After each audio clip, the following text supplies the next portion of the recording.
Hello friends, स्वागत है आपका अभी K to Z में। एक इम्पॉर्टेंट टॉपिक है क्लास 10 सोशल साइंस का जो एग्ज़ाम होने वाला 20 फरवरी को, उसके लिए काफ़ी ज़रूरी है।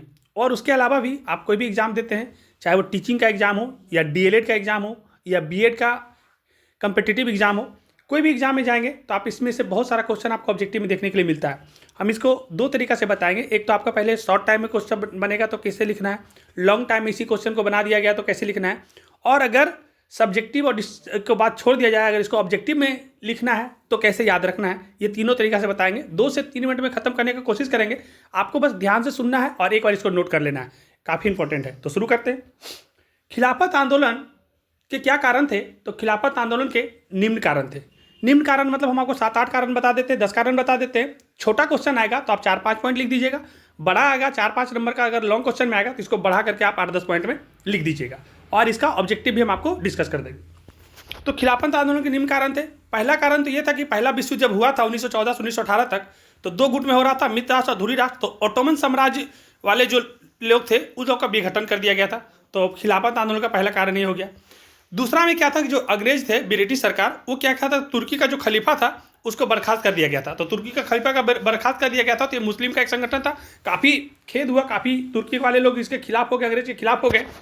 तीसरा था कि सेवरेज की संधि हुई, और जब सेवरेज की संधि हुई तो उसमें बहुत सारा शर्त इन लोग पे लाद दिया गया था, जो 1920 में हुई थी। और ब्रिटिश सरकार ने तुर्की सुल्तान पर कठोर संधि लागू कर दिया, और जो अंग्रेज का सरकार था, वो जो तुर्की का सुल्तान था, उस पर बहुत सारा कठोर शर्तें लागू कर दी गई। और यह आंदोलन शुरुआत जो हुई थी वो लखनऊ से शुरू हुई थी, और ये 1919 से लेकर के 1922 तक चला था, लगभग 3 साल। इसमें गांधी जी भी कूद पड़े थे, और उसमें मोहम्मद अली जिन्ना ने बोल दिया था कि मेरे अंगने में तुम्हारा क्या काम है। मतलब ये मुस्लिम लोगों के लेकर के लोगों को लग रहा था कि ये अपना धर्म का है, लेकिन इसमें मुस्लिम हिंदू लोग भी एक हो जाते हैं, और महात्मा गांधी इसमें बड़ा अहम रोल निभाते हैं। तो इसका मकसद तुर्की के खलीफा के पद को फिर से बहाल करना था। मतलब इन लोग का मकसद ये था कि अंग्रेज लोग ने तुर्की का खलीफा को बर्खास्त कर दिया है, उसको फिर से उस पद को बहाल किया जाए। और इस आंदोलन में जितना भी हिंदू मुस्लिम था, इन लोग का एकता का बढ़ावा मिला था, दोनों मिल गए थे। ये काफ़ी अंग्रेज के लिए खतरा साबित हो रहा था। और अली बंधुओं ने, मतलब 2 बंधु थे, भाई थे, उन लोगों ने 1919 में अखिल भारतीय खिलाफत कमेटी का गठन किया था। और इस आंदोलन में मौलाना मंजूर और मौलाना लुत्फुल्ला खान दनकौरी ने अहम भूमिका निभाई थी। और इस आंदोलन में विरोध प्रदर्शन, हड़ताल और सविनय अवज्ञा आंदोलन जैसे कई तरीके अपनाए गए थे।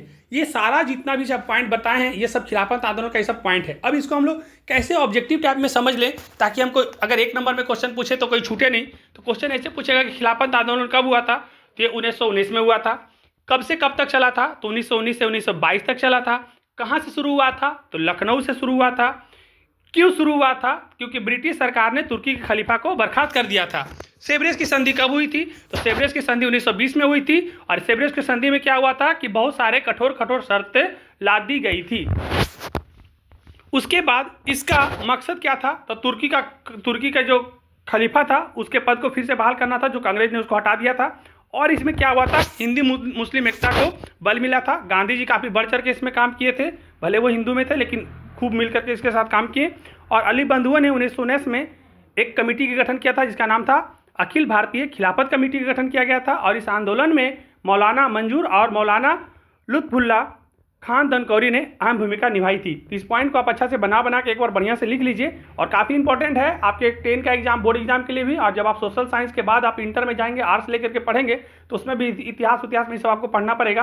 और जो भी आप एग्जाम देंगे, UPSC, BPSC, JPSC या कोई भी तरह का स्टेट PCS या कोई भी टीचर का एग्जाम देंगे, DLED का, BEd का, तो उस समय भी ये सब पॉइंट बनता है। हम लोगों ने वो सब करके आया है। तो आप लोग को इसको ध्यान से लेकर चलना, सिर्फ 10 तक के लिए नहीं, आगे के लिए भी। इसलिए इसको नोट जरूर करिए, और अच्छा लगे तो लाइक करिए, और अपने दोस्तों को शेयर और सब्सक्राइब करिए। और रह गई बात आपके एग्जाम से रिलेटेड कुछ बातें करने की, तो हम संडे को प्रगति कोचिंग सेंटर में 8 बजे के आसपास आएंगे, लगभग 1-1.5 घंटा रहेंगे। तो जो भी खुटौना के आसपास में है, अगर उन्हें आना होगा तो एक बार मेरे से संपर्क करेंगे। धन्यवाद।